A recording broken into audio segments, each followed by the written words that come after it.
बिस्मिल्लाहिर्रहमानिर्रहीम। जी दोस्तों, आज मैं आपको बल्ब रिपेयर करने का तरीका बताऊंगा, वो भी फ्री में।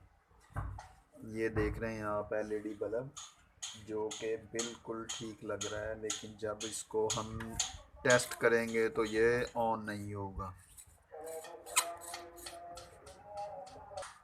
दोस्तों, आपको कैसे पता चलेगा ये एलईडी ख़राब कौन सी है इसमें से जिसके ऊपर ये ब्लैक स्पॉट हो, ये एलईडी ख़राब हो। बाकी भी देख लें, बाकी और किसी पे ये निशान नहीं है जो इसके ऊपर है। ये बिल्कुल ब्लैक स्पॉट है छोटा सा। अभी इसको निकाल देते हैं इधर से।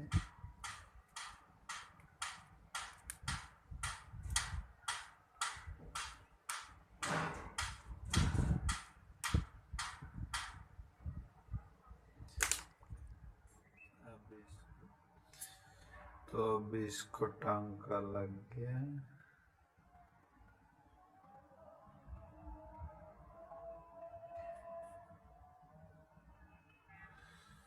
अब इसकी टेस्टिंग करते हैं।